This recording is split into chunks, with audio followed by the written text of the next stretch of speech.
Hello, my name is Steve. Back in 2019, I started with some tremors in my left hand, and about a year later, I had an official diagnosis of Parkinson's. I decided to start a video series to bring awareness to this disease and help others going through the same thing. Please consider subscribing. If you could give it a like or share this out, that would be great. I'd love to hear your comments below. Let's get into it. Welcome to Parkinson's Life. I'm Steve, and thanks for tuning in. This is the second part of our two-part episode with Pastor Alan Weaver of the Hamilton Church of God. If you haven't seen the first part, go back to the previous episode and watch that, and you'll be caught up. And I, again, apologize for the video. I chopped off the tops of our heads because I had the camera set too low on the tripod. So my dumb mistake, but I hope it's not too distracting from being blessed by the message that Pastor brings. So when you look in Scripture and you see people who have had, who came to Jesus and were healed of all the different diseases, and that Jesus can, and you have faith that Jesus can heal anything. What do you say to someone who says, why won't Jesus heal me of this? That is a great, great question. First of all, he does tell us that by his stripes we were healed. Mm-hmm. I believe that. I have been healed of varying different things before. I have also suffered with varying things before. Mm-hmm. Everyone that was ever healed in Scripture, guess what happened to them? They eventually died. They did. Yeah. That healing that was special and unique from the raising of the dead, the healing of the eye, the ear, was unique. It was purposeful. It was for time and place in the knowledge of God. But eventually, the sting of death still took its course. Right. And when we are temporarily healed of Parkinson's or other chronic disease, we do give thanks to the Lord for that. Absolutely. But we understand that in his purpose, in his place, that we are to use that for his glory and his honor. Mm-hmm. But the Scripture does also say that by his stripes we were healed. And that goes far reaching into eternity, that one day when life leaves my body from whatever takes it, mm-hmm. that it will not enslave it. By the stripes that Jesus bore, I'm going to be freed from that. Yeah. And this is not all that there is. There's another day. Yes.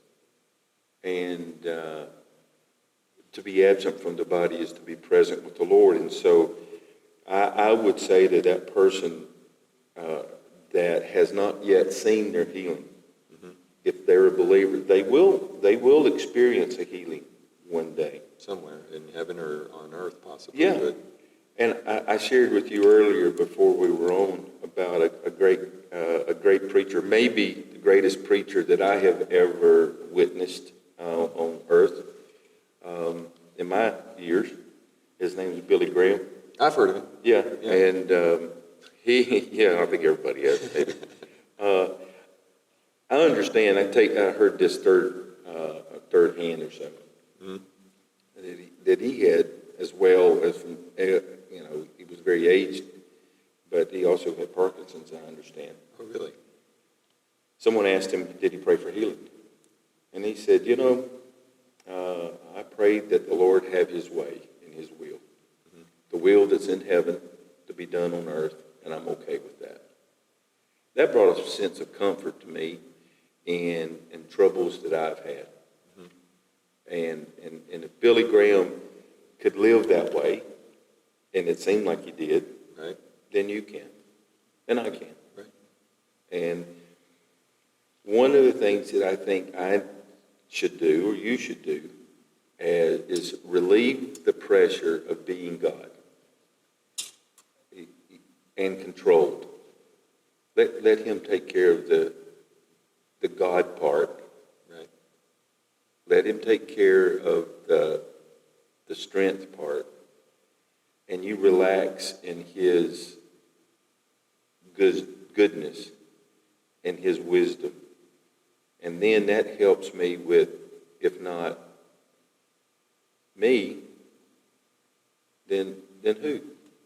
Then when it comes my way, then I understand that in this short life, stuff is going to happen. Right. Right. There's a little bit of peace to me in that, in this complex world. Most people, I want to know all the answers. Right. I don't know all the answers. Nor will we probably ever. Yes. Yeah. So I know that I've dealt with anger with God in other situations in my life where I felt like I was getting a raw deal for being a Christian and then having this happen to me, whether it be the Parkinson's, my divorce, or losing a job or whatever. And do you think it's okay to be angry with God for, just that short period of time just to kind of express that anger to God? I certainly think it's okay. Number one, God's big enough to take care of your anger. Yeah, that's what I found out. Yeah. So. But I do think it's okay to question God. I don't know if the Scripture says that we can be angry and sin not. Right. So I guess there is a type of anger that would be perfectly okay. And it's justifiable to be angry Yeah. when something happens to you that was no fault of your own. Yes. And you're living your life, and all of a sudden you got Parkinson's, or you got whatever, a certain form of weird cancer that can't be cured, or whatever. And I think anger is a natural response to that. I think you're probably correct in that. Justifiable, once again, be angry and sin not.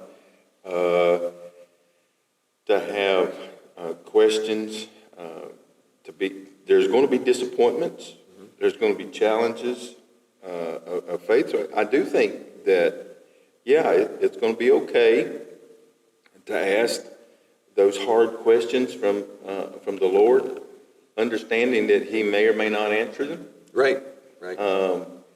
And I think if there is a positive side of anger, God created that.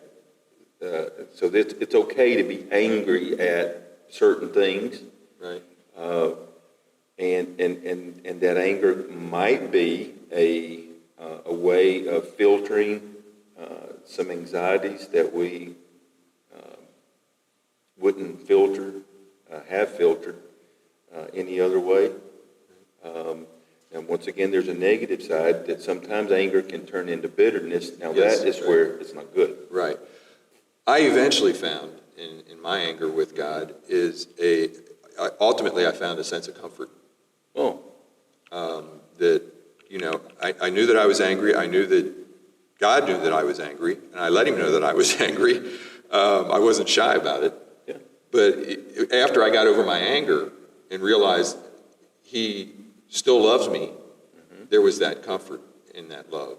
And it was like nothing I've ever experienced before. And there was an increase in my faith in God out of that. It was like, I can be real, I can be me, and God still loves me just as much as when I hate to say it, but when I'm faking to be the Christian I'm not. I'm faking to be the Christian I want to be. Yeah. I have heard somebody say, fake it till you make it. Yeah, exactly. So I appreciate your time. Yeah. I appreciate your wisdom and your guidance as always. Anything else you would like to add or say? Wow. Steve, this is just a huge conversation in such a short short time. So I do thank you, though. Yeah. I really, really do. Just the last thing I think I would say, I understand that it's okay not to understand. And simply, I trust you. Job, in the Old Testament, if there was anybody that was seemed to be treated wrongly, Yes. it had to be Job. Yeah. And he said this, even though the skin worms eat my body, I'm still going to serve you. Yeah, exactly. And that's where I eventually turned to. And I've talked to my wife, and I have had discussions about this as well, because she went through a divorce and was very angry with God, and expressed that, and just finally figured, where else am I going to turn? Where else am I going to go? I go to the depths, He is there. I go anywhere, God is there, and I can't escape that, and I can't not serve Him out of my commitment and out of my love for Him. Ultimately, I just got to put everything in Him and have faith in Him, and trust that He's doing what He can, everything He can do, and just lean on the comfort that only Jesus can bring. You're right. And all the seasons that will come our way, He sees us and He sees them. And Ecclesiastes, wonderful passage. There's a time for everything under the sun. Yep, good song too, by the way. Yes, it is. Well, that's our rock and roll moment for the day. Hey, I want to thank you for tuning in and listening, and I hope that what we've said here and what I've been able to bring to you has shed some light. Please continue to spread the word about this channel and help out others who may be struggling as well. And until next time, thank you.